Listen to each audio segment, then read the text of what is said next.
रायगड महाराष्ट्रासह देश विदेशातील ताज्या बातम्या पाहण्यासाठी मॅक्स इंडिया लाईव्ह चॅनलला सबस्क्राईब करा आणि बेल आयकॉन दाबायला विसरू नका.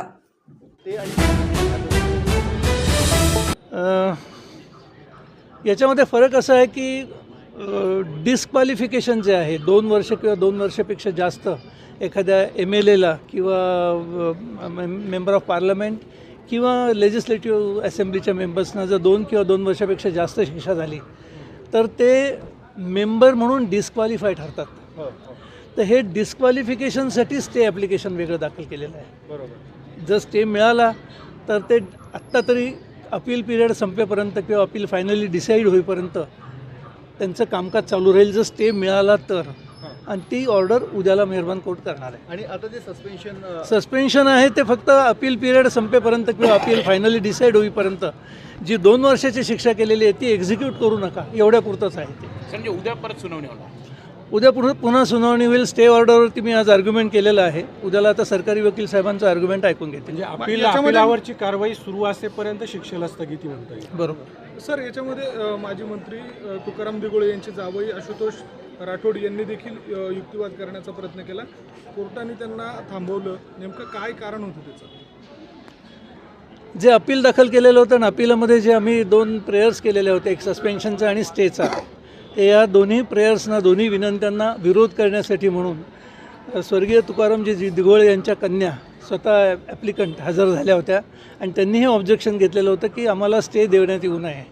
परंतु मेहरबान कोर्टाने त्यांचं सगळं म्हणणं ऐकून घेऊन आत्ता ह्या स्टेजला त्यांचं म्हणणं ऐकून घेता येणार नाही असा निर्णय दिलेला आहे. सर, आपण त्यामध्ये एक बाजू मांडली होती की त्या केसच्या संदर्भामध्ये जे जे पुराव्यामध्ये लोकांची नावं आलेली होती ती नावं घेऊन आमची केस अपील आमच्यासाठी कसं चांगलं आहे, मेहरबान ट्रायल कोर्टाने जे ऑब्झर्वेशन्स जजमेंटमध्ये केलेली आहेत ती काही मुद्दे त्यातले मी मेहरबान सेशन्स कोर्टाच्या निदर्शनास आणून दिले आणि ते मुद्द्यांच्यावरती आम्हाला अपील कसं चांगलं आहे ते मी मेहरबान कोर्टाला दाखवून दिलं.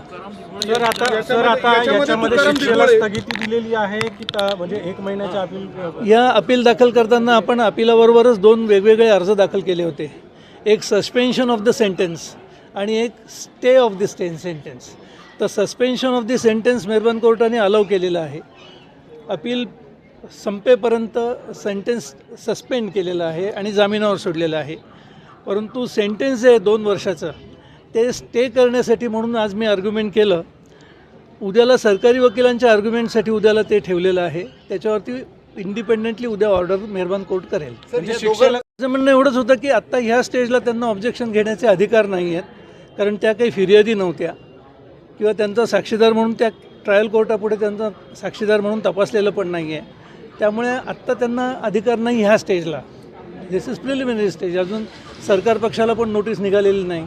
ते निघायच्या आधीच कोणीतरी स्वतःहून अपियर होतं आहे तर त्याला माझं ऑब्जेक्शन होतं. उद्या नेमकं सर निकाल म्हणजे आता राखीव हे ठेवलेलं आहे न्यायालयाने, नेमकं कशावरती स्टे ऑर्डरवरती निकाल होईल.